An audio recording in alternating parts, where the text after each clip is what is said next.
Assalamualaikum warahmatullahi wabarakatuh. Perkenalkan, nama saya Febi Nitasari dengan NIM 220702645. Di sini saya akan menjelaskan sedikit materi tentang sistem pencernaan dengan mata kuliah anatomi fisiologi. Materi yang akan dibahas adalah pengertian, macam-macam dan fungsi proses pencernaan serta gangguan sistem pencernaan. Pengertian dari sistem pencernaan manusia adalah suatu sistem dalam tubuh yang berperan sebagai penerima makanan dari luar, yang kemudian diproses di dalam organ-organ pencernaan manusia, dimulai dari menerima makanan dari luar, mencerna, menyerap bahan yang dapat diserap, serta mengeluarkan sisa-sisa pencernaan. Proses mengubah makanan dari besar menjadi lebih kecil dan lebih halus disebut sistem pencernaan, dan membuka molekul makanan kompleks menjadi molekul sederhana menggunakan enzim dan organ pencernaan. Proses pencernaan makanan sendiri terjadi dua bagian, yaitu fisik dan kimiawi.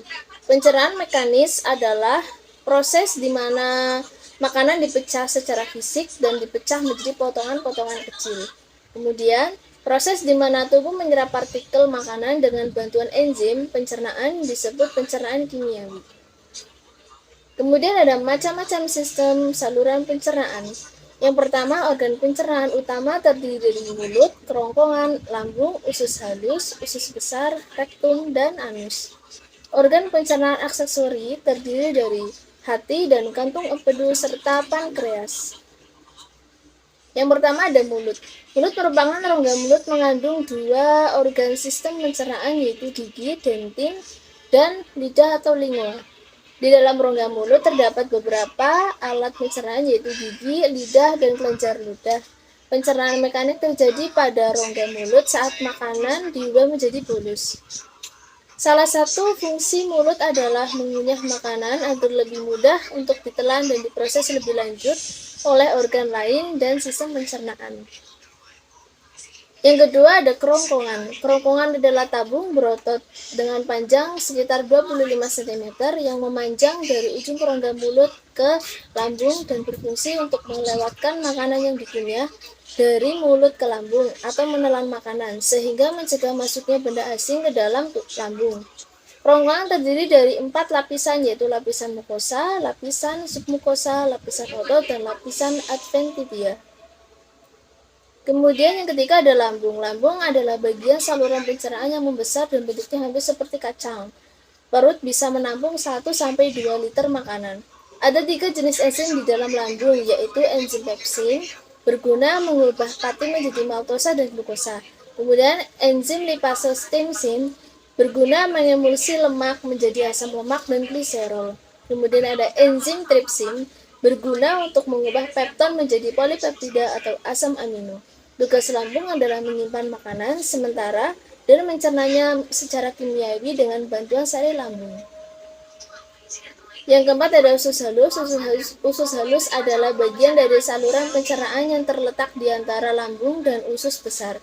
Usus halus merupakan suatu tabung yang panjangnya sekitar 6-8 meter yang terdiri dari 3 bagian, yaitu duodenum, usus 12 jari kurang lebih 0,25 cm, dan jejunum, usus besar void kurang lebih 7 meter, dan ileum usus penerima kurang lebih 1 meter. Kemudian di dalam usus halus terdapat enzim-enzim. Yang pertama adalah enzim amilase, bertugas memecah amilum menjadi disakarida. Enzim pepsin untuk memecah peptida menjadi asam amino. Enzim erepsin berasal dari erepsinogen, memecah peptin menjadi asam amino. Serta enzim lipase memecah gliserida atau lemak menjadi asam lemak dan gliserol. Ada di sakarase memecah disakarida menjadi monosakarida.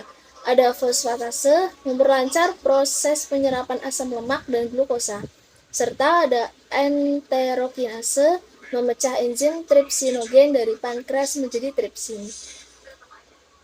Kemudian yang kelima ada usus besar. Usus besar merupakan bagian usus antara usus buntu dan rektum. Fungsinya yaitu untuk menyerap air selama proses pencernaan, membentuk massa feses, mengeluarkan sisa makanan hasil cerna atau feses dari tubuh, dan membentuk lendir untuk melumasi permukaan mukosa.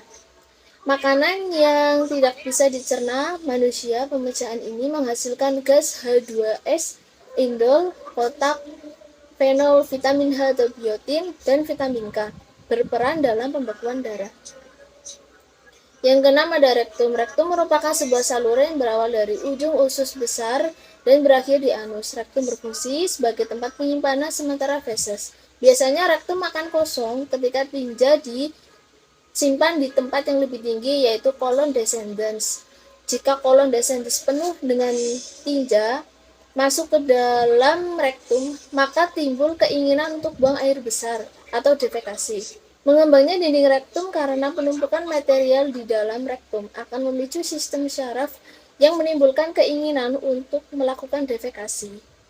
Jika defekasi tidak terjadi, seringkali material akan dikembalikan ke usus besar, di mana penyerapan air akan kembali dilakukan. Yang ketujuh ada anus. Anus merupakan bagian akhir dari pencernaan dan berfungsi sebagai puncak pengeluaran sisa metabolisme dalam tubuh berupa feses. Bentuk anus yaitu berkerut seperti membentuk lubang yang terdapat di saluran paling luar dalam sistem pencernaan. Yang kedelapan ini merupakan organ aksesori, ada hati. Hati merupakan kelenjar terbesar dalam tubuh dan terletak di sisi kanan rongga perut. Lebih tepatnya di bawah diafragma. Hati berperan sebagai pengatur keseimbangan nutrisi darah, mengeluarkan empedu dan membentuk sel darah merah, membantu ginjal bekerja dengan cara membersihkan beberapa senyawa yang bersifat racun, dan menghasilkan amoniak, urea, dan asam urat dengan menggunakan nitrogen yang berasal dari asam amino. Kemudian ada kantung empedu. Kantung empedu merupakan organ berbentuk buah pir yang dapat menyimpan sekitar 50 mili empedu yang dibutuhkan tubuh untuk proses pencernaan. Pada manusia, kantung empedu panjangnya sekitar 7-10 cm dan berwarna hijau tua. Bukan karena warna kantung empedu jaringan, tetapi karena warna empedu yang kandungannya. Fungsi kandung empedu adalah menetralkan asam lambung, membantu mencerna lemak, meningkatkan aktivitas enzim lipase, dan bertindak sebagai agen bakterisidial atau zat yang dapat membunuh bakteri.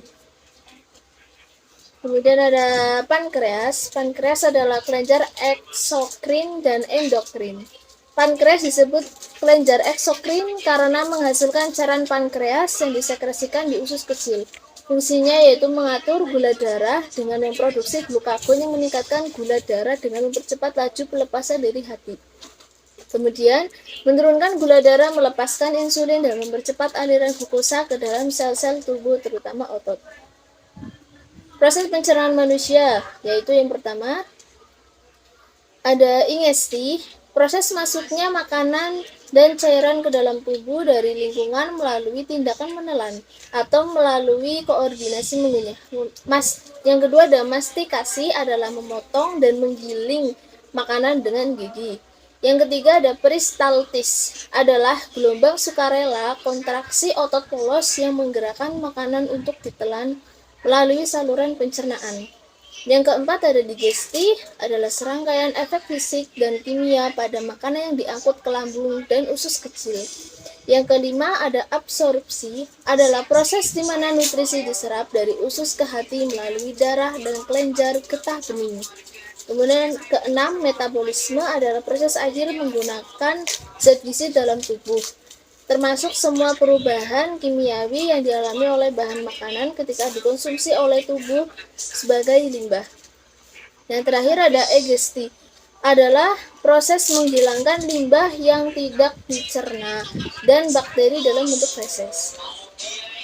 Kemudian macam-macam gangguan pada saluran pencernaan. Penyakit adalah suatu keadaan abnormal dalam tubuh atau pikiran yang menyebabkan ketidaknyamanan, disfungsi atau kesukaran terhadap orang yang dipengaruhinya.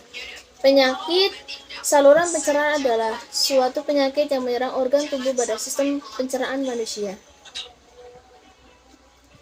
Yang pertama ada Crohn. Crohn adalah suatu Satu penyakit radang usus dan merupakan kondisi jangka panjang yang mana peradangan bisa terjadi pada seluruh lapisan dinding sistem pencernaan mulai dari mulut hingga ke usus.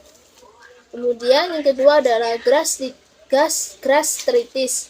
Gastritis menyebabkan radang yang menyerang pada lambung sehingga penderita akan merasakan rasa perih pada lambung, mual dan panas pada lambung. Kemudian ada merupakan istilah yang menggambarkan nyeri yang berasal dari lambung, usus halus, atau bahkan kerongkongan akibat sejumlah kondisi. Sebutan lain sakit mah adalah dispepsia. Sakit mah bisa disebabkan akibat luka terbuka yang muncul di lapisan dalam lambung, tukak lambung, infeksi bakteri Helicobacter pylori, efek samping penggunaan obat antiinflamasi non-steroid atau OAINS, dan stres. Kemudian yang keempat ada tukak lambung. Tukak lambung adalah luka yang muncul pada dinding lambung akibat terkikisnya lapisan dinding lambung. Luka ini juga berpotensi muncul pada dinding bagian pertama usus kecil atau duodenum serta kerongkongan atau esofagus. Kemudian yang kelima ada usus buntu. Penyakit usus buntu adalah peradangan atau pembengkakan appendix atau usus buntu. Sedangkan usus buntu adalah organ yang berbentuk kantong kecil dan tipis berukuran 5 hingga 10 cm yang terhubung pada usus besar. Kemudian ada GRD. Penyakit usus buntu adalah peradangan atau pembekakan appendix atau usus buntu. Sedangkan usus buntu adalah organ berbentuk kantung kecil dan berukuran 5 hingga 10 cm yang terhubung pada usus besar. Penyakit GRD adalah proses naiknya asam lambung dalam kerongkongan seperti pada gambar tersebut, di mana sfinkter itu sendiri akan terbuka sehingga asam lambung akan naik. Kemudian yang ketujuh ada iritasi usus besar. Iritasi usus besar merupakan sebuah gangguan yang paling banyak terjadi pada kolon atau usus besar manusia. Gangguan ini menyebabkan munculnya rasa sakit dan ketidaknyamanan pada perut. Kebanyakan orang tidak menyadari bahwa mereka menderita IBS atau sindrom iritasi usus besar, sebab gejalanya sangat mirip dengan sakit perut biasa. Kemudian ada tifus. Tifus atau tipes, demam tifoid adalah penyakit yang terjadi karena infeksi bakteri Salmonella typhi dan umumnya menyebar melalui makanan dan minuman yang telah terkontaminasi.